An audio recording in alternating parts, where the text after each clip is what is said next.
मैं इंदु यादव भूगोल का 9वां पाठ पढ़ाने जा रही हूँ। पर्यटन, परिवहन एवं संचार।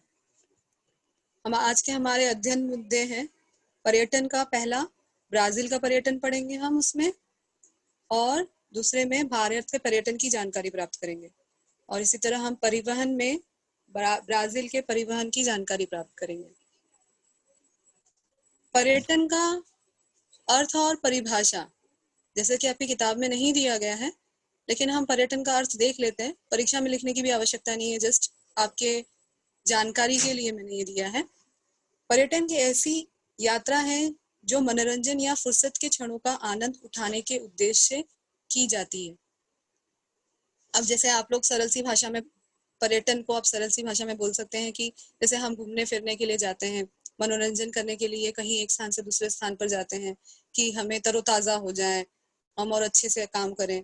इसलिए हम पर्यटन घूमने फिरने के लिए ही नहीं जाया जाता है, व्यापार के तौर पर भी और वैद्यकीय सेवाओं को भी हम कहीं दूसरे देशों में जाकर सेवा उठाने के लिए भी हम जाते हैं। यहाँ पर आपको जैसे स्क्रीन पर दिखाई दे रहा है आकृति 9.1, ये आपके किताब में ही दिया गया है। ये आलेख के आधार पर आपको 5 प्रश्नों के उत्तर देने होते हैं। 5 प्रश्नों के या 4 प्रश्नों के उत्तर देने होते हैं। परीक्षा में ये शायद 4 नंबर का आता है। जैसे कि दिखाई दे रहा है 9.1 में अंतर्राष्ट्रीय पर्यटकों की संख्या बताई गई है। ये आलेख क्या दर्शाता है? इसे रेखा आलेख कहते हैं। इसे आरेखा आलेख कहते हैं, और ये दर्शा रहा है अंतर्राष्ट्रीय पर्यटकों की संख्या। आप देखेंगे यहाँ पर एक एक्स अक्ष है और यहाँ पर ये वाई अक्ष है। एक्स अक्ष पर आप देखेंगे वर्ष दिखाया गया है, और वाई अक्ष पर पर्यटकों की संख्या लाखों में दर्शाई गई है। अब हम देखेंगे नीली जो रेखा है, रेखा आलेख है, नीली जो रेखा है, नीली रेखा से ब्राजील के अंतर्राष्ट्रीय पर्यटकों की संख्या को दर्शाया गया है, और गुलाबी रेखा से हम देखेंगे तो भारत के अंतर्राष्ट्रीय पर्यटकों की संख्या दर्शाई गई है। इन प्रश्नों के उत्तर हम देंगे।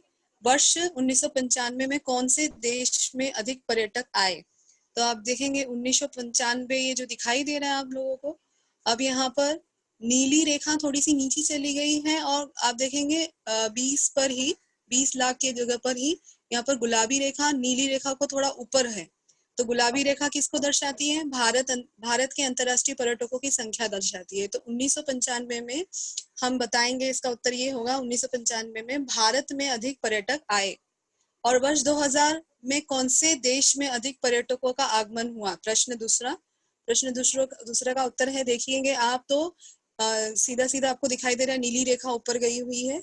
तो नीली रेखा से नीली रेखा ब्राजील की अंतर्राष्ट्रीय पर्यटकों की संख्या दर्शाती है।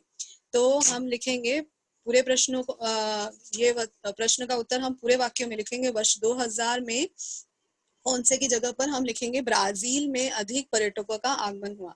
किस वर्ष में भारत में विदेशी पर्यटकों की संख्या में वृद्धि दिख रही है? आप देखेंगे किस वर्ष में आपको वृद्धि ज्यादा दिख रही है भारत में। अब भारत तो यहाँ तक नीचे ही था 2005 तक, 2010 में आप देखेंगे कि थोड़ा सा ऊपर चला गया उसकी रेखा। भारत की अंतर्राष्ट्रीय पर्यटकों की संख्या थोड़ी सी ऊपर चली गई है। अब इससे हम देख सकते हैं कि वर्ष 2010 में, किस वर्ष में, तो हम बताएंगे 2010 में भारत में विदेशी पर्यटकों की संख्या में वृद्धि दिख रही है। वृद्धि मतलब बढ़ा हुआ, तो यहाँ पर बढ़ा हुआ दिखाई दे रहा है। वर्ष 2015 में दोनों देशों में विदेशी पर्यटकों की संख्या कितनी थी? 2015 की हमें दोनों देशों की पर्यटकों की संख्या बतानी है। तो इसे हमें, जैसे हम स्केल यूज कर सकते हैं कि हमारी रेखा कहाँ गई हुई है 2015 की, तो हम देखेंगे गुलाबी जो रेखा है वो भारत की है, तो वो थोड़ी ऊपर चली गई है। अब उसको हम अगर मापेंगे तो 130 लाख दिखाई दे रहा है। देखिए 120 के ऊपर जा रही है। अब ये हम ये स्केल से देखेंगे 130 लाख संख्या दिखाई दे रही है। और यहाँ पर ब्राजील की जो दिखाई दे रही है, आप वो भी स्केल से देखेंगे तो 60 लाख की संख्या दिखाई दे रही है। यहाँ पर 60 लाख की संख्या दिखाई दे रही है। अब दोनों में क्या बताया गया है? पहले तो दोनों देशों की आपको संख्या बतानी है, कितने लाख थी पर्यटकों की संख्या, और इसके बाद अंतर भी बताना है। तो हम सबसे ज्यादा 130 लाख था और यहाँ पर 60 लाख था, तो 130 में से हम 60 को घटा देंगे तो हमारा बिल्कुल 70 लाख। तो लिखेंगे यहाँ पर वर्ष 2015 में दोनों देशों की पर्यटकों की संख्या, तो वर्ष 2015 में ब्राजील में आए विदेशी पर्यटकों की संख्या लगभग 60 लाख थी और भारत में आए पर्यटकों की संख्या लगभग 130 लाख थी और दोनों में पर्यटकों की संख्या का अंतर 70 लाख था। अगर हम घटा देंगे तो हमें बिल्कुल उसका उत्तर मिल जाएगा। वर्ष 2010 के बाद भारत में विदेशी पर्यटकों की बड़े पैमाने पर वृद्धि हुई। वृद्धि होने के क्या कारण हो सकते हैं? 2010 में अगर आप देखेंगे तो भारत में बहुत ज्यादा ही वृद्धि हुई है। आप देखेंगे अभी अभी हमने देखा 130 लाख और यहाँ पर तो ब्राजील में सिर्फ 60 ही लाख थी। तो ये अगर देखा जाए तो हमारे यहाँ पर बहुत सारी सुविधाएं उपलब्ध होने लग गई, सुविधाओं में वृद्धि हो गई। भारत में बहुत सारी सुविधाओं में वृद्धि हो गई, पर्यटकों की लोग आकर्षित होने लगे, पर्यटकों की ओर ध्यान देने लगे। इसके कारण क्या हुआ, 2020 में पर्यटकों की संख्या में बहुत अधिक मात्रा में वृद्धि हुई। तो इन प्रश्नों के उत्तर आपकी किताब में है, उसका उत्तर बिल्कुल लिख लीजिएगा। अब ब्राजील का पर्यटक व्यवसाय आज देखेंगे हम लोग। ब्राजील के पर्यटक व्यवसाय में पर्यटकों को अधिक आकर्षित करने के क्या कारक हैं? अब ये ब्राजील के पर्यटक व्यवसाय प्रश्न आ गया तो आपको कैसे लिखना है? पर्यटकों को अधिक आकर्षित करने का कारण, अब दिखेंगे यहाँ पर पर्यटकों को बहुत आकर्षित करने के कारण क्या क्या है। यहाँ पर सफेद बालू युक्त पुलिन दिखाई दे रहा है आप लोगों को, सफेद बालू युक्त पुलिन दिख रहा है आप लोगों के पास। यहाँ पर आकर्षक और स्वच्छ तटीय प्रदेश भी नजर आ रहा है। आकर्षक और स्वच्छ तटीय प्रदेश, तटीय मतलब समुद्र का किनारा, ये तट बहुत अच्छा सुंदर नजर आ रहा है, स्वच्छ है, सुंदर द्वीप है। इस कारण पर्यटक बहुत ज्यादा आकर्षित होती है। कहाँ पर? ब्राजील में।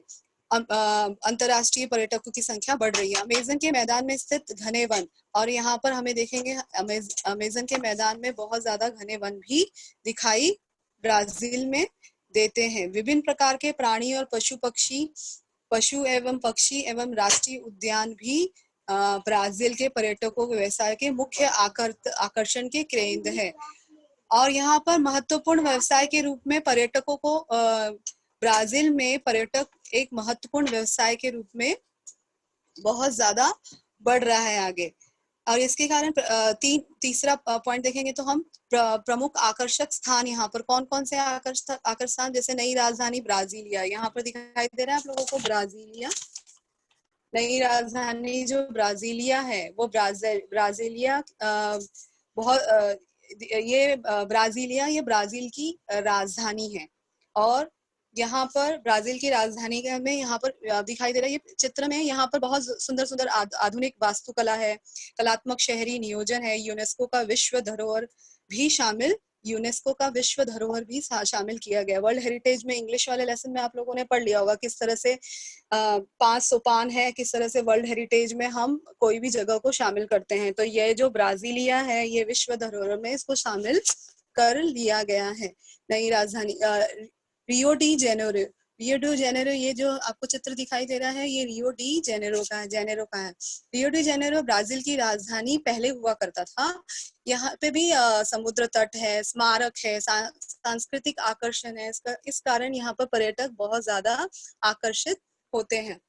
यहाँ पर विश्व प्रसिद्ध स्मारक है, इस प्रसिद्ध का नाम है विश्व प्रसिद्ध स्मारक का नाम है क्राइस्ट दी रिडीमार। और ये क्राइस्ट द रिडीमार 38 मीटर लंबा है और ये 7 अजीबों में से एक है। ये एक प्रकार की प्रतिमा है जिसे लोग देखने के लिए काफी लोग पर्यटक के रूप में आकर्षित होते हैं। अंतरराष्ट्रीय पर्यटकों की संख्या में ये सब सुंदर सुंदर दृश्यों के कारण, सुंदर सुंदर जगहों के कारण यहाँ पर अंतरराष्ट्रीय पर्यटकों की संख्या में वृद्धि हो रही है। अब पर्यावरणीय ये जो तीसरा आपको चित्र नजर आ रहा है ये दिख रहा है साओ पावलो का है। साओ पावलो ये भी बहुत बड़ा शहर है यहाँ पर ब्राजील का, और यहाँ पर बहुत बड़ी बड़ी इमारतें हैं, गिरजाघर हैं, चर्च है। इस कारण यहाँ पर पर्यटकों की संख्या में भी वृद्धि हो रही है। अधिक से अधिक लोग पर्यटकों की संख्या अधिक से अधिक बढ़ रही है। और चौथा आप मुद्दा देखेंगे तो पर्यावरणीय पर्यटन, और यहाँ पर दिखाई दे रहा है आपको पर्यावरणीय पर्यटन का बहुत ज्यादा विकास किया जा रहा है। क्यों? क्योंकि अंतरराष्ट्रीय पर्यटक की संख्या में वृद्धि हो रही है, आसपास गंदगी ना हो, साफ सुथरा रहे, तो इसीलिए पर्यावरणीय पर्यटन पर बहुत ज्यादा ध्यान दे रहा है कि पर्यावरण को नुकसान नहीं पहुंचना चाहिए। हमारा पर्यावरण बहुत ज्यादा महत्वपूर्ण है, हमें इसे किसी भी प्रकार से नष्ट नहीं होने देना चाहिए। अब ये देखेंगे आप, आपके सामने जो स्लाइड में दिखाई दे रहा है, आकृति 9.1 के आधार पे हमें फिर से प्रश्नों के उत्तर देने हैं। ये भी आपकी किताब में ही है। आकृति 9.1 पर्यटन एवं अर्थव्यवस्था को दर्शाता है। यहाँ पर ये पर्यटन में अभी आप देखेंगे एक्स अक्ष पर, यहाँ पर एक्स अक्ष और वाई अक्ष दिया है, यहाँ पर प्रतिशत में दिया गया है, और एक्स अक्ष पर यहाँ पर पर्यटकों में संलग्न जनसंख्या नीले में जो दिखाया पर्यटकों की संलग्न जनसंख्या को दर्शाया गया है। और यहाँ पर जो आप लाल बॉक्स में देख रहे हैं चौखट में, सकल घरेलू उत्पाद में पर्यटन का योगदान इसको दर्शाया जा रहा है। ये अगर प्रश्न पूछा जाए तो उपरोक्त आलेख किस प्रकार का है? ये आलेख आपको दिखाई दे रहा है, ये किस प्रकार का है? तो इस प्रश्न का उत्तर आप लिखेंगे, ये आप देखेंगे ये संयुक्त आलेख है। दो आलेख को जोड़ा गया है तो इसलिए कहा गया संयुक्त, जुड़ा हुआ आलेख है इसलिए कहा जा रहा है संयुक्त आलेख है। इस आलेख में क्या दर्शाया गया है? प्रश्न दूसरा का उत्तर देखिए, इस आलेख में आपको क्या दर्शाया गया है? यहाँ पर इस आलेख में ब्राजील की कुल जनसंख्या जो कि कब की है, 2016 की बताई गई है। इस आलेख में ब्राजील की कुल जनसंख्या और पर्यटन व्यवसाय में संलग्न जनसंख्या इसको दर्शाता है। ये भारत और ब्राजील दोनों का दर्शा रहा है। देखो कुल जनसंख्या नीले रंग के में जो दिखाया गया भारत और ब्राजील दोनों का दर्शाया गया, और लाल रंग में जो दिखाया गया है वो भी भारत और ब्राजील दोनों का दर्शाया गया है। इसमें 2016 में भारत और ब्राजील की सकल घरेलू उत्पाद, देखो आपको यहाँ पर प्रश्न लिखा भी गया है, सकल घरेलू उत्पाद में पर्यटकों का योगदान इसको दर्शाया गया है। किस देश में कुल राष्ट्रीय आय में पर्यटकों का व्यवसाय का योगदान अधिक है? अगर हम देखेंगे राष्ट्रीय आय में पर्यटकों का योगदान अधिक है, राष्ट्रीय आय की बात हो रही है तो देखेंगे राष्ट्रीय आय में आप देखोगे तो ब्राजील का ही योगदान दिखाई दे रहा है क्लास। यहाँ पर योगदान तो आप देखेंगे कि यहाँ पर जो नीले रंग का जो स्तंभालेख है वो ब्राजील का बढ़ा हुआ दिखाई दे रहा है और ये ज्यादा अधिक दिखाई दे रहा है। तो हम प्रश्न का उत्तर लिखेंगे, ब्राजील के कुल राष्ट्रीय आय में पर्यटन व्यवसाय का योगदान अधिक है। अब चौथे प्रश्न का, कुल राष्ट्रीय आय में योगदान की तुलना में पर्यटन व्यवसाय में कार्यरत जनसंख्या का प्रतिशत किस देश में अधिक है? आप देखेंगे कार्यरत जनसंख्या जो है, अब पर्यटन में संलग्न जनसंख्या, यही संलग्न जनसंख्या लिखा गया है। संलग्न मतलब जुड़ी हुई, और कार्यरत भी वही हुआ, वहां पर काम करती हुई। तो हम नीले वाले जो स्तंभालेख देख रहे हैं, तो नीले वाले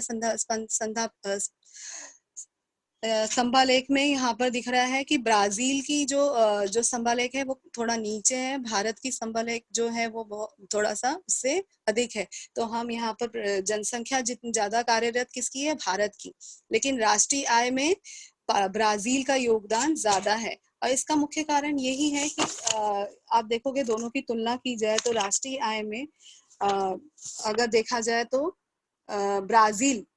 ब्राजील की जो राष्ट्रीय आय में योगदान बहुत ज्यादा है, लेकिन भारत जो है और अगर देखा जाए तो भारत की जो जनसंख्या है वो अधिक कार्यरत है पर्यटन में।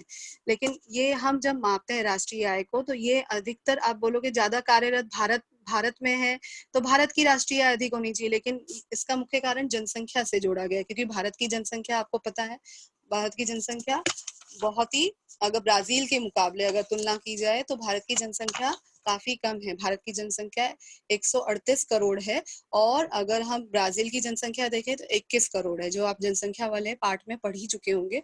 तो बहुत जनसंख्या अधिक होने के कारण राष्ट्रीय आय में भी बहुत अंतर दिखाई देता है। जहां पर राष्ट्रीय आय ब्राजील का इसीलिए कम है, ब्राजील का इसलिए अधिक है क्योंकि उसकी जनसंख्या कम है, इसलिए राष्ट्रीय आय में योगदान उनका ज्यादा दिखाई दे रहा है। कुल राष्ट्रीय आय में योगदान की तुलना में पर्यटक व्यवसाय में कार्यरत जनसंख्या का प्रतिशत अभी हमने देख लिया, कार्यरत जनसंख्या भारत में अधिक है। भारत का पर्यटन व्यवसाय, भारत के पर्यटन व्यवसाय में हम देख लेंगे अंतरराष्ट्रीय पर्यटकों की संख्या में आप दिन ब दिन क्या होती जा रही है, वृद्धि होती जा रही है। भारत के पर्यटन व्यवसाय में आप देखोगे अंतरराष्ट्रीय संख्या में बहुत अधिक वृद्धि हो रही है। खासकर हम लोगों ने अभी अभी देखा आलेख में हमारे 2010 में बहुत ज्यादा वृद्धि हुई है और निरंतर वृद्धि होती जा रही है। तो हम अंतरराष्ट्रीय पर्यटकों की संख्या में 2010 में बहुत अधिक वृद्धि हुई है और ये अंतर्राष्ट्रीय जो पर्यटकों की संख्या वो दिन ब दिन बढ़ती ही जा रही है। और ये किस किस कारक के कारण बढ़ रही है, ये देखेंगे तो हम ऐतिहासिक और सांस्कृतिक स्थल है। भारत में काफी ऐतिहासिक और सांस्कृतिक स्थल है जो हमारे अंतर्राष्ट्रीय पर्यटक देखने आते हैं।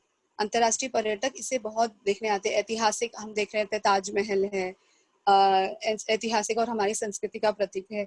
इसके अलावा बहुत सारे ऐसे ताजमहल हैं, यहाँ पर आप देख रहे हैं गेटवे ऑफ इंडिया, ये भी आप इसका चित्र आपको देख रहे हैं, ये भी हमारा ऐतिहासिक स्मारकों में से एक है।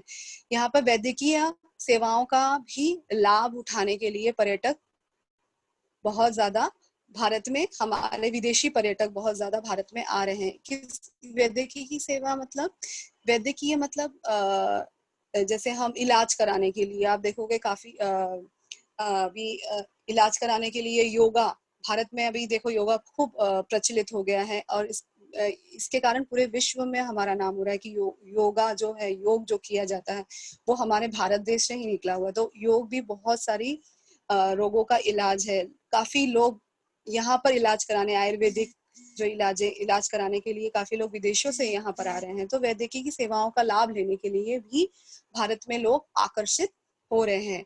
और आप अभी देख ही रहे हैं कोरोना वायरस का इस समय कितना बीमारी तेजी से फैला हुआ है। इसकी कोई दवाई नहीं है, लेकिन हमारे ही आयुर्वेद में ही इसकी दवाई बताई गई है कि काढ़ा बनाकर पियो। तुलसी का काढ़ा भी, उस दिन आपके विज्ञान के जो चल रही थी क्लास, उसमें देखा था कितने सारे काढ़े हैं, औषधि वनस्पतियां हैं जो भारत ने बताई है, कोई विदेशों ने नहीं बताया, हमारे भारत ने बताया। तो इसका कोई इलाज नहीं है, सिर्फ काढ़ा पियो और योगा करो। जितना हम काढ़ा पिएंगे, योगा करेंगे, उतना ही हम कोरोना वायरस से बचे रहेंगे। तो वैद्यकीय सेवाओं का लाभ भी लेने के लिए विदेशी पर्यटक हमारे देश में आ रहे हैं। विदेशी पर्यटक व्यवसाय करने के लिए भी आते हैं हमारे देश में, व्यवसाय के तौर पर भी आते हैं। अभी देख रहे हो आप लोग, बीच में चल रहा था कि चाइना वालों का हम प्रोडक्ट नहीं लेंगे, क्योंकि बहुत सारे चाइना ने यहाँ पर बहुत सारे कारखाने स्थापित किए हैं, बहुत सारे इंडस्ट्रीज स्थापित किए हैं, लेकिन हम नहीं लेंगे चाइना का माल, हम ये बोल रहे थे। तो इसके कारण चाइना वाले काफी गुस्सा हो गए और हमसे लड़ाई करना भी शुरू कर दिया उन्होंने। विदेशी पर्यटक व्यवसाय भी यहाँ पर काफी यहाँ पर बहुत ज्यादा प्रसिद्ध है। लोग विदेश के लोग व्यवसाय के तौर पर भी पर्यटन करते हैं। मैंने कहा घूमने फिरने के अलावा भी हम व्यवसाय करने के लिए भी पर्यटन किया जाता है। और पर्यटन का विकास जितना होगा उतना ही हमारे देश का भी विकास होगा, क्योंकि हमें हमारी आर्थिक आय भी बढ़ेगी।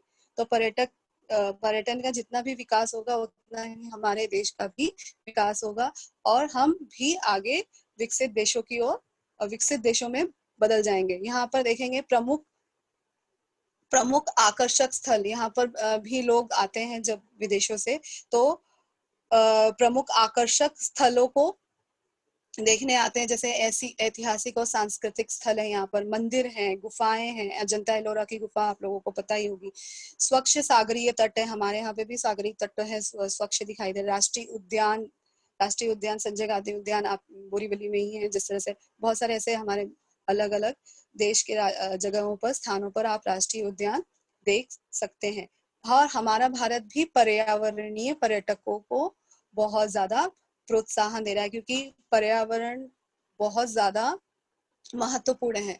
पर्यटक आते हैं, जाते हैं, तो पर्यावरण को बिल्कुल नुकसान नहीं पहुंचना चाहिए, इसका खासकर ध्यान देना चाहिए। तो इस समय पर्यटक व्यवसाय के विकास के साथ साथ हमें पर्यावरणीय पर्यटक पे भी भारत देश ध्यान दे रहा है।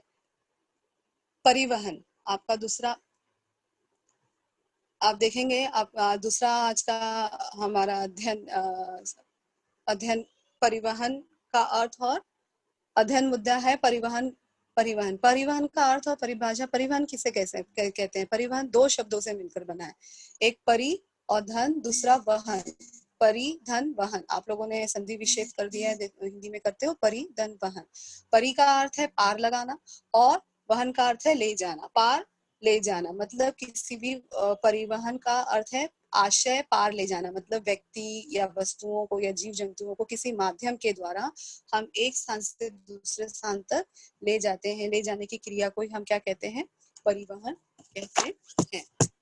अब परिवहन के माध्यम कौन कौन से, जैसे आप लोगों को पता ही होगा परिवहन के माध्यम कौन कौन से हैं। परिवहन के माध्यम है, आप चित्र में देख रहे हैं, जल मार्ग, सड़क मार्ग, रेल मार्ग और हवाई मार्ग। तो ये आप, इससे हम परिवहन एक स्थान से दूसरे स्थान पर कर सकते हैं। परिवहन भी बहुत हमारे विकसित देश के लिए, विदेश के विकास के लिए परिवहन, जितना पर्यटन महत्वपूर्ण है उसी तरह परिवहन भी महत्वपूर्ण है। पर्यटन भी परिवहन पर ही निर्भर करता है। जितना परिवहन हमारा अच्छा होगा उतने पर्यटन और पर्यटक हमारे यहाँ आकर्षित होंगे। अगर हमारे यहाँ परिवहन की सुविधा उपलब्ध नहीं है तो पर्यटक कैसे आएंगे। तो कोई भी अगर कारखाना भी स्थापित करना है, कोई व्यवसाय भी करना है, व्यापार भी करना है, तो हमें परिवहन बहुत ज्यादा जरूरी है। मतलब जो हमारे रेल मार्ग, जल मार्ग, सड़क मार्ग, हवाई मार्ग, ये बहुत ज्यादा विकसित होना चाहिए। हर जगह तक, हर स्थान तक पहुंचना चाहिए। हर स्थान पर पहुंचेगा तो उतना ज्यादा हमारे देश का विकास होगा।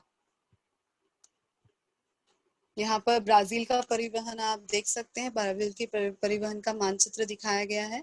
यहाँ पर ब्राजील के परिवहन 9.9 में ब्राजील के परिवहन के मार्गों के मानचित्र का अध्ययन करके हम प्रश्नों के उत्तर लिखेंगे। यहाँ पर आप देख रहे हैं ये कौन सा परिवहन है, ब्राजील का परिवहन। कौन कौन से परिवहन मार्ग दिखाई दे रहे हैं, तो अब ये हम कैसे बताएंगे। देखो मानचित्र में, मानचित्र पढ़ना आना चाहिए हम लोगों को। अगर हमें पूछा है कौन कौन से मार्ग दिखा रहे हैं तो हम सूची में जाएंगे। किस में जाएंगे, सूची में जाएंगे। आप सूची में जाएंगे तो वहां पर हम देखेंगे, यहाँ पर आप देखोगे गुलाबी जो मोटी रेखा गई हुई है तो वो प्रमुख सड़क मार्ग दर्शाती है। किस क्या दिखाती है, प्रमुख सड़क मार्ग। और यहाँ पर देखेंगे पतली सी एक रेखा गई है, वो अन्य मार्ग दर्शाती है। जो पतली सी रेखा है, जो यहाँ पर आप देखेंगे मानचित्र में बहुत सारी पतली पतली रेखाएं गई हुई हैं, ये आपको दिखाती हैं अन्य मार्ग।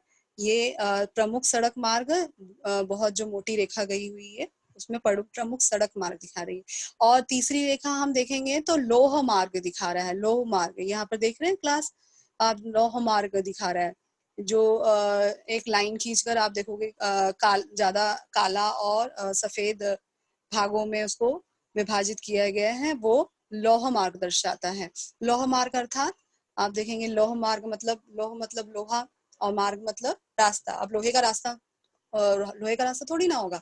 अब लोहे का रास्ता मतलब जहां पर रेलगाड़ी, लोहे की पटरियां बनाई जाती हैं, तो उसे ही रेलगाड़ी कहते हैं या हम रेल मार्ग कहेंगे।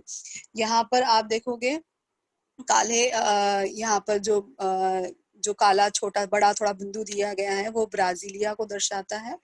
और यहाँ पर हम पर्यटक स्थल भी देखेंगे। पर्यटन स्थल भी बहुत सारे पर्यटन स्थल हैं हमारे यहाँ पर। यहाँ ब्राजील में हवाई अड्डे, अब ये जो दिखाए रहे हैं थोड़ा सा हवाई जहाज का जो निशान दिखाया गया है, ये हवाई अड्डों को दर्शाता है। आप देखोगे बाओ विस्फोट, पोर्टो वेलो, ये क्या कर रहा है, हवाई पोर्टो वेलो, ये सब हवाई मार्ग दर्शाते हैं। देखो कुइयाबा, कैंपो ग्रांडे, इस तरह से ये हवाई मार्ग दर्शाता है। और ये देखेंगे तो हमें बंदरगाह दर्शाता है। हवाई अड्डे मतलब यहाँ पर आप देखोगे हवाई अड्डे मतलब जो भी है हवाई मार्गों को दर्शाता है, हमारे हवाई मार्गों को दर्शाता है। इसके अलावा बंदरगाह, अब बंदरगाह इस तरह से दिखाया गया है, एक आपको निशान लगाकर इस तरह से हमें दिखाया गया है। बंदरगाह भी हमारे यहाँ पर, जहाँ पे बंदरगाह किसे कहते हैं, जहाँ पर जो बड़े बड़े जहाज, पानी की जहाज आकर रुकती है, उसे कहते हैं बंदरगाह। तो यहाँ पर बंदरगाह भी आपको नजर आएंगे। ये देखिए ये रहा लेजा, और यहाँ पर सेल्वाडोर, इस तरह से विक्टोरिया, बहुत बड़ा समुद्री किनारा प्राप्त है ब्राजील को। तो रियो ग्रांडे, तो इस तरह से यहाँ पर आप देखोगे बहुत सारे बंदरगाह दिखाई दे रहे हैं। तो यहाँ पर पहला प्रश्न जो है, कौन कौन से परिवहन मार्ग दिखाई दे रहे हैं।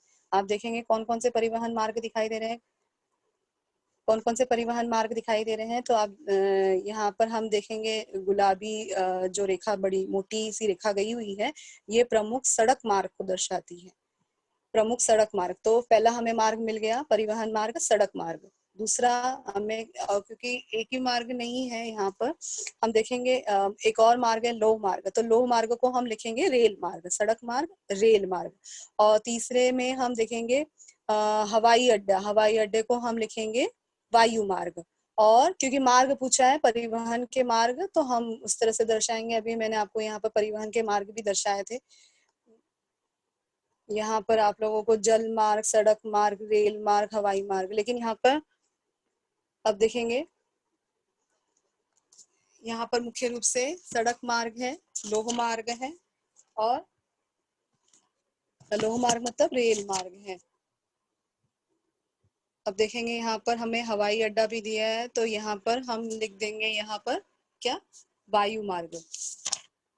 क्या लिखेंगे, वायु मार्ग। इस तरह से वायु मार्ग को दर्शाता है। तो और यहाँ पर हम बंदरगाह भी लिखा गया है, तो बंदरगाह में भी हम इस बंदरगाह को हम क्या लिखेंगे, बंदरगाह भी दर्शा रहा है ना यहाँ पर, तो हम क्या लिखेंगे इसको बंदरगाह के लिए। अभी मैंने आप लोगों को बताया था, यहाँ पर पीछे आएंगे, देखो बंदरगाह जहाँ पर हमारे यहाँ पर बहुत सारे बड़ी बड़ी जहाजें आके रुकती हैं, तो हम कौन सा मार्ग बताएंगे, जल मार्ग। तो यहाँ पर कौन कौन से मार्ग दर्शाए गए हैं, एक सड़क मार्ग, दूसरा रेल मार्ग, तीसरा हवाई अड्डे का हम हवाई मार्ग लिखेंगे, और बंदरगाह के लिए हम लोग लिखेंगे जल मार्ग। किस प्रकार के मार्गों का घनत्व अधिक दिखाई दे रहा है, घनत्व मतलब घना, बहुत ज्यादा घना कौन सा दिखाई दे रहा है, आप देखेंगे तो हमें बहुत गाढ़े अक्षरों, गाढ़े लाइन में दिखाई दे रहा है। सबसे पहले ही हम देखेंगे तो गाढ़े लाइन में ही, और पतली पतली लाइन में भी, तो ये सब दिखाई दे रहे हैं सड़क मार्ग। कौन से दिखाई दे रहे हैं, सड़क मार्ग। तो हमें सबसे अधिक मार्ग किसका है, सड़क मार्ग का है। सड़क मार्ग का घनत्व बहुत अधिक दिखाई दे रहा है। स्पष्ट रूप से दिखाई देने वाला महामार्ग कौन सा है, और किन स्थानों पर किन स्थानों को जोड़ता है। स्पष्ट रूप से अगर हम देखेंगे महामार्ग, यहाँ पर वो जो सब हमें स्पष्ट रूप से दिखाई दे रहा है महामार्ग, तो सबसे पहले स्पष्ट रूप से हमें अगर हम नाम देखें तो सबसे पहले हमें स्पष्ट रूप में एक ही मार्ग दिखाई दे रहा है, ट्रांस अमेजोनियन मार्ग दिखाई दे रहा है। आप देखेंगे पहले ही दिख रहा है गाढ़े अक्षरों में, गुलाबी अक्षरों में, ट्रांस अमेजोनियन मार्ग हमें स्पष्ट रूप से दिखाई दे रहा है। वो किन किन स्थानों को जोड़ता है, अगर हम देखेंगे तो ये मार्ग कहाँ कहाँ जुड़ रहा है। आप देखोगे यहाँ पर, यहाँ से यहाँ तक जुड़ रहा है ये सैरो डी डिवीसर। अब देखो कि सैरो डी डिवीसर को जोड़ रहा है, ये पोर्टोवेलो को जोड़ रहा है, पोर्टोवेलो। और यहाँ पर आप देखोगे हमारी राजधानी, यहाँ पर जो ब्राजील की राजधानी है ब्राजीलिया को भी जोड़ रहा है। तो अब ट्रांस अमेजन मार्ग, पोर्टोवेलो, सैरो सेरा डी डिवीसर और ब्राजीलिया, इन सभी मार्गों को जोड़ रहा है। रेल मार्ग का विकास मुख्यतः किन भागों में हुआ है, इसका क्या कारण हो सकता है। अब जब रेल मार्ग देखेंगे हम लोग, तो रेल मार्ग हम देखेंगे तो दिखाई दे रहा है रेल मार्ग का विकास हमें अधिकतर। अभी देखो आप यहाँ पर जाओगे उत्तर की तरफ, तो उत्तर की तरफ आपको कोई रेल मार्ग नजर नहीं आ रहा है। अगर हम ये हमारा मानचित्र है। अब मानचित्र में आप देखोगे ये जो एरो दिखाया रहा है, जो एरो दिखाई दे रहा है, ये जो ऊपर जा रहा है, इधर उत्तर लिखा हुआ है, तो ऊपर का भाग उत्तर और उसके नीचे का भाग दक्षिण। दिशा ऐसे हमें देखना चाहिए, ये उत्तर का भाग है, ये दक्षिण का भाग है, ये पूरब का भाग है, और ये पश्चिम का भाग है। तो हमें जहाँ पे बहुत ज्यादा जो रेल मार्ग दिखाई दे रहा है, कौन सी जगह पे दिखाई दे रहा है, हमें अधिकतर दक्षिण भाग में दिखाई दे रहा है। मुख्यतः आप दक्षिण में देख सकते हो, थोड़ा सा ये पूर्वी भाग में भी नजर आ रहा है, यहाँ पर पूर्वी भाग में। पश्चिमी भाग में तो नजर नहीं आ रहा है, उत्तरी भाग में नजर नहीं आ रहा है, पूर्वी और दक्षिणी भाग में आपको अधिक से अधिक रेल मार्ग दिखाई दे रहे हैं। और भारत के दक्षिण और पूर्वी भाग में आप देखोगे, दक्षिण और पूर्वी भाग में समतल तटीय प्रदेश है। यहाँ पर दक्षिण में और पूरब में बहुत ज्यादा समतल तटीय प्रदेश है, और यहीं पर जनसंख्या भी बहुत ज्यादा अधिक है, बहुत घनी जनसंख्या है। इस कारण हम लोगों को दिखाई कौन से भाग में, दक्षिण भाग में और पूर्वी भाग में रेल मार्ग की संख्या आपको अधिक नजर आएगी। रेल मार्ग का विकास बहुत ज्यादा अधिक इन्हीं भागों में हो सकता है। तो इनका कारण एक ये है कि यहाँ पर क्या है, जमीन समतल है। हम रेल मार्ग बनाने के लिए हम ऊपर तो जाएंगे नहीं, कैसे, जहाँ पे पहाड़ है वहां पर तो हम नहीं जाएंगे, पहाड़ है, नदियों के पास है, तो ज्यादातर हम रेल मार्ग समतल मार्ग पर ही बताएंगे। जहाँ पर समतल जमीन होती है वहीं पर हम रेल मार्ग बता रहे हैं। तो जैसे भी यहाँ पर तो अमेजन नदी है और यहाँ पर जंगल है बहुत सारे, तो यहाँ पर रेल मार्ग हम नहीं बना सकते। पहाड़ी इलाकों में, पर्वतीय इलाकों में हम रेल मार्ग नहीं बना सकते। तो आप देखोगे कि रेल मार्ग अधिकतर दक्षिण में समतल जमीन है और पूरब में भी समतल जमीन है, भूमि है। इस कारण ही यहाँ पर रेल मार्गों का अधिक विकास हुआ है। ब्राजील के किस भाग में परिवहन मार्ग कम दिखाई दे रहे हैं? ये क्या कारण हो सकते हैं? कौन से भाग में परिवहन के मार्ग बहुत ज्यादा कम है? आप देखोगे, अब देखो दिशा में हम जाएंगे ऊपर की तरफ हमारी दिशा दिखा रही है उत्तर दिशा। तो उत्तर दिशा में आप देखोगे परिवहन के मार्ग बहुत ज्यादा कम ही है, मतलब बहुत ज्यादा नहीं, बिल्कुल नहीं है। ये जो नीली नीली रेखाएं जो दिखा रही है वो अधिकतर नदियों की रेखा है। जो गुलाबी मोटे लाइन जो रेखा दिखा रही है वो तो हमारे सड़क मार्ग है। जो लेकिन ये जो पतली पतली और रेखाएं दिखा रही हैं तो ये थोड़े से हमारे जल मार्ग की दिखा रही है। तो देखो नीले रंग की जो है हमारे जल मार्ग है। ये यहाँ पर परिवहन उत्तर भाग में आप देखोगे क्यों कम है परिवहन मार्ग, क्योंकि यहाँ अमेजन की घाटी है और यहाँ पर घने और सदाबहार वन है और इस घाटियों में कोई भी मार्ग को बनाना बहुत ही कठिन कार्य है। इस कारण यहाँ पर क्या दिखाई दे रहा है, हम लोगों को परिवहन मार्ग बहुत ही कम दिखाई दे रहे हैं। अब हम देखेंगे ब्राजील का परिवहन मार्ग। और ब्राजील के परिवहन मार्ग में हम लोग देखेंगे यहाँ पर सबसे पहले है ब्राजील के परिवहन मार्ग। तो किसी भी देश का परिवहन अच्छा होगा तो उसकी विकास भी बहुत अच्छी होगी। तो सड़क, सबसे पहले हम देखेंगे सड़क मार्ग। सबसे पहले हम क्या देखेंगे, परिवहन मार्ग में सड़क मार्ग। तो ब्राजील में जो सड़क मार्ग है वो बहुत ज्यादा अधिक है। अभी मैंने आपको यहाँ पर अपने मानचित्र में दिखाया आप लोगों को कि ब्राजील के मानचित्र में कि किस तरह से सड़क मार्ग बहुत अधिक मात्रा में दिखाई दे रहा है। तो यहाँ पर सड़क मार्ग बहुत अधिक दिखाई दे रहा है। और यहाँ पर जो जो घनत्व है, सड़क मार्ग का जो घनत्व है वो आप अधिकतर घना कहाँ पर है, घना यहाँ पर कहाँ पर दिखाई दे रहा है आप लोगों को क्लास? यहाँ पर जो घनत्व है सड़क मार्ग का, जो घनत्व जो दिखाई दे रहा है वो अधिकतर आप देखेंगे तो सड़क मार्ग में कौन सी जगह पर, थोड़े से पूर्वी भागों में ही ज्यादा केंद्रित किया गया है। बहुत ज्यादा हम दक्षिणी भाग में और जो हमारे सड़क मार्ग का जो घनत्व है पूर्वी भागों में नजर आ रहा है। पूर्वी भाग में, पश्चिमी भाग में तो हमारे अमेजन नदी के बहुत ज्यादा हैं। तो पश्चिमी भाग में अमेजन नदी के मैदान है, वनाच्छादित प्रदेश है, दलदली भूमि होने के कारण आप देखोगे सड़क मार्ग का विकास बहुत कम हुआ है। तो पश्चिम भागों में कम हुआ है लेकिन पूर्वी भागों में अधिक हुआ है। पूर्वी भागों में आप देखोगे तो बहुत ज्यादा बहुत अधिक अधिक दिखाई दे रहा है। यहाँ पर आप देखेंगे तो घनत्व में देखें हमने बहुत ज्यादा घना है, पश्चिमी भाग में ही सीमित है, बहुत ज्यादा पश्चिमी भाग के में ही आप देखोगे ये पश्चिमी भाग में आप देखोगे तो बहुत यहाँ पर सीमित है, कम है, बहुत कम है। लेकिन पूर्वी भाग में दिखाई दे रहा है। पश्चिमी भाग में अमेजन नदी के मैदान है, वनाच्छादित दलदली भूमि के कारण हमें सड़क मार्ग का विकास बहुत ही कम दिखाई दे रहा है। आप देखोगे तो दूसरा हमारा मुद्दा है जल मार्ग। अब ब्राजील के परिवहन मार्ग में जल मार्ग भी जो है वो मुख्य भूमिका निभाता है। जो जल मार्ग है वो जल मार्ग से हम व्यवसाय करते हैं। क्या करते हैं? ब्राजील में जल मार्गों से व्यवसाय किया जाता है और ये व्यावसायिक तौर पे ही जलमार्ग बहुत ज्यादा विकास हुआ है जलमार्ग परिवहन का। और इसके यहाँ पर आप देखेंगे तो यहाँ पर हमारा पेरू देश है। पेरू देश यहाँ पर ही है। पेरू देश से यहाँ पर नदी जो हमारी अमेजन नदी है, यहाँ पर अमेजन नदी जो बह रही है, सबसे मुख्य नदी, सबसे बड़ी नदी जो है यहाँ पर ब्राजील में अमेजन नदी ही है।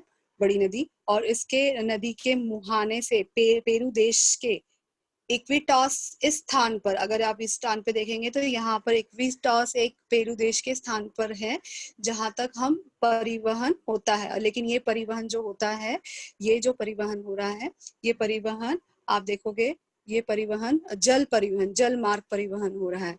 जल मार्ग से ही हम ये परिवहन करते हैं या परिवहन। और ये विश्व का सबसे बड़ा जो पेरू देश के इक्विटॉस स्थान तक यहाँ पर हम जल मार्ग करते हैं, जल मार्ग से हम व्यवसाय करते हैं। और ये सबसे लंबा है, सबसे विस्तारित है। ये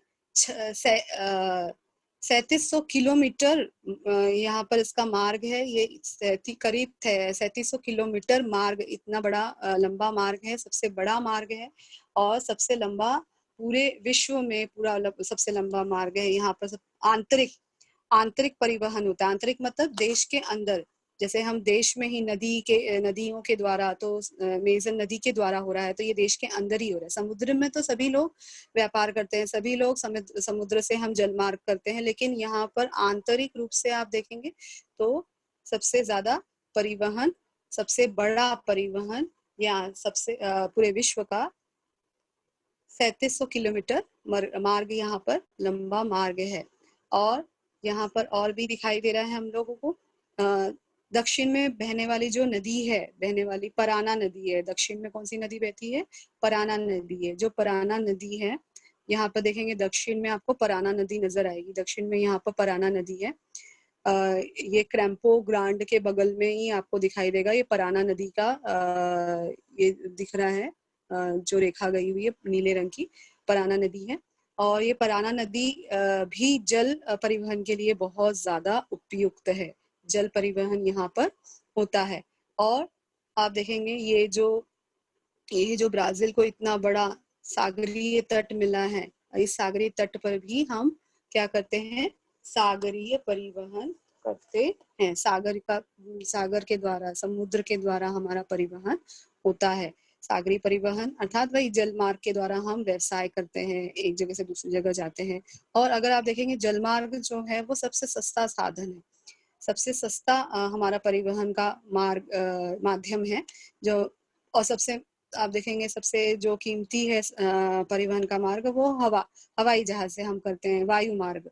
लेकिन जो सबसे सस्ता और सबसे अधिक ब्राजील को यहाँ पर परिवहन मार्ग प्राप्त हुआ है, क्योंकि समुद्री जो तट है वो समुद्री किनारा बहुत ज्यादा अधिक उपलब्ध हुआ है। यहाँ पर तटीय भाग में भी सागरीय परिवहन होता है, तटीय भाग में भी। और मुद्दा नंबर 3, यहाँ पर देखेंगे रेल मार्ग बहुत ज्यादा सीमित है। आप देखेंगे रेल मार्ग, यहाँ पर जो रेल मार्ग आपको दिखाई दे रहा है, मैंने आपको अभी पहले ही प्रश्न में रेल मार्ग का विकास अगर मुख्यतः किस भाग में हुआ है, बहुत कम है। यहाँ पर अगर इस मुद्दे में आप ये भी, इसके प्रश्न का उत्तर भी आप लिख सकते हो कि रेल मार्ग आप देखेंगे दक्षिण में ही, और आप देखेंगे तो दक्षिण और पूर्वी इलाके में ही, दक्षिण और पूर्वी भागों में ही आपको रेल मार्ग नजर आ रहा है। पश्चिमी भाग और उत्तरी भाग में आपको रेल मार्ग नजर नहीं आएगा, क्योंकि वहां पर संख्या कम है। वहां पर मैंने कहा नदी है, अमेजन नदी है, और यहाँ पर हमारा यहाँ पर बहुत बड़ा यहाँ पर हम लोगों को मैदानी इलाका तो हमें दक्षिण में प्राप्त है, पूर्व में प्राप्त है। इस कारण यहाँ पर देखोगे कि रेल मार्ग जहाँ पर मैदानी इलाका होता है वहीं पर ही विकसित होता है। तो इस रेल मार्ग बहुत ज्यादा सीमित है। इसका विकास, रेल मार्ग भले ही हमें सस्ता हो, वो भी है, लेकिन उसका उपयोग बस कुछ ही शहरों तक ही आपको यहाँ पर सीमित नजर आएगा, क्योंकि यहाँ पर जनसंख्या भी कम है। और जहाँ पे बहुत ज्यादा जनसंख्या, इन भागों में जनसंख्या अधिक है, तो इन भागों में आपको रेल मार्ग नजर आ रहा है, और कुछ ही शहरों में ही नजर आ रहा है। और यहाँ पर हम देखेंगे हमारा आखिरी मुद्दा है हवाई मार्ग। हवाई मार्ग भी बहुत ज्यादा सीमित है। आप देखोगे यहाँ पर हवाई मार्ग आपको बहुत सीमित दिखाई दे रहा है। हवाई मार्ग का भी आप देखेंगे चिन्ह बताया गया किस तरह से यहाँ पर हवाई जहाज के चिन्ह से हवाई मार्ग दर्शाया गया है। तो हवाई मार्ग भी हमारे यहाँ परिवहन में आपको ब्राजील के परिवहन में कम दिखाई दे रहा है।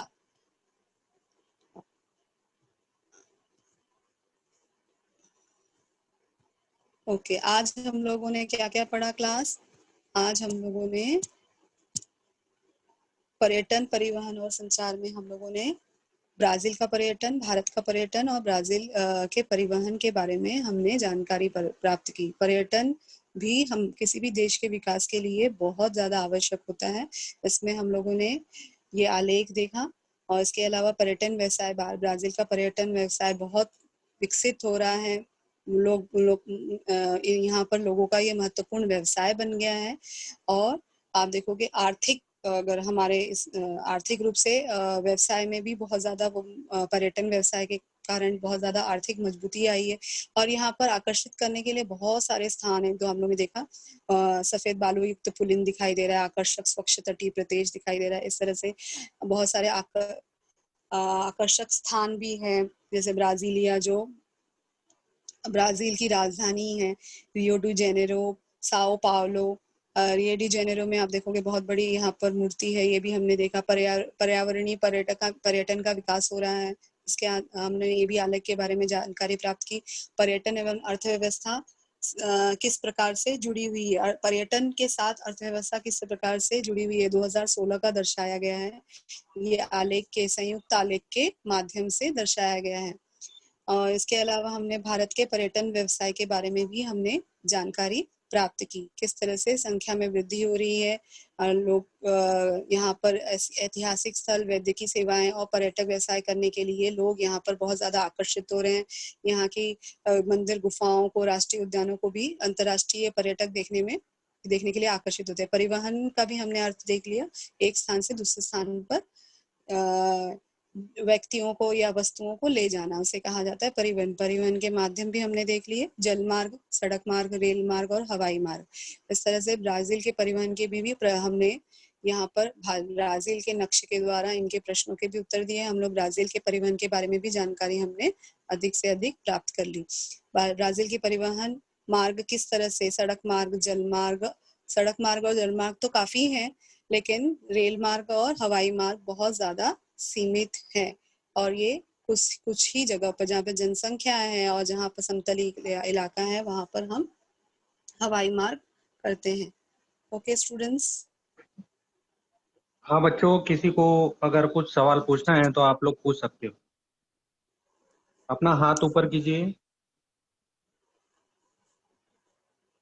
बच्चों, भूगोल से संबंधित कोई सवाल आपको पूछना है तो आप अपना हाथ ऊपर कीजिए।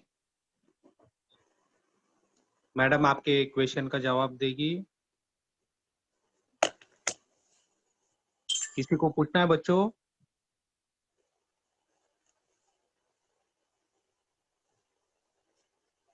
किसी को कुछ सवाल पूछना है?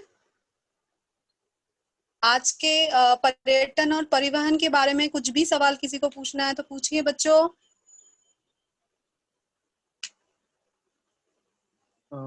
टॉपिक से संबंधित किसी को सवाल पूछना है तो आप लोग अपना हाथ ऊपर कीजिए।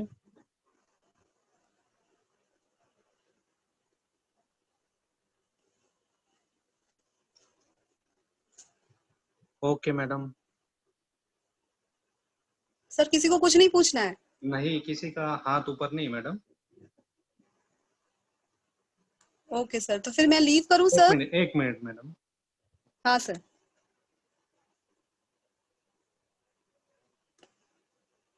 हाँ सिया, पूछो बेटा। Hello teacher. हाँ बोलिए बेटा। Good morning. Good morning. Ma'am, जो आपने वो मूर्ति बताई ना बड़ी वाली, उसका नाम क्या है? उसका नाम है क्राइस्ट दी रिडीमर। वो अभी भी है वो जगह पर? क्राइस्ट दी रिडीमर अभी भी है, वो 7 अजीबों में से एक है। वो बहुत बड़ी प्रतिमा है और यहाँ पर लोग उसे देखने के लिए काफी लोग विदेशी पर्यटक यहाँ पर आते हैं, अलग अलग देशों से यहाँ पर देखने के लिए आते हैं। 7 अजूबे में से जैसे हमारा ताजमहल एक था, तो वैसे ये क्राइस्ट दी रिडीमर भी है वहां पर। Okay ma'am. और वो 38 मीटर लंबा है। और किसी को पूछना है बच्चों?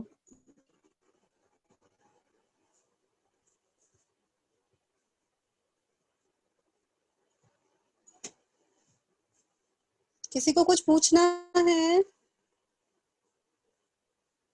ओके, हाँ, आगे के इमदुल्ला, जो एक मिनट मैडम, इमदुल्ला पूछो बेटा। हाँ, इमदुल्ला, इमदुल्ला अपना माइक ऑन करो।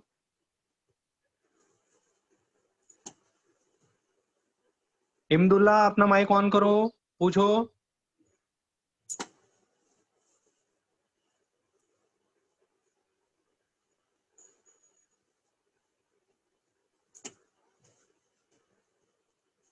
हाँ मैडम, एंड कीजिए आप। Okay sir. 10th स्टैंडर्ड सुनिए आप लोग, ये लेसन अभी फुल आपका नहीं हुआ है, कंप्लीट नहीं हुआ है। आधे फर्दर लेक्चर में आपको इसके इस पार्ट का आधा भाग आपको पढ़ाया जाएगा। Okay students, bye, thank you very much.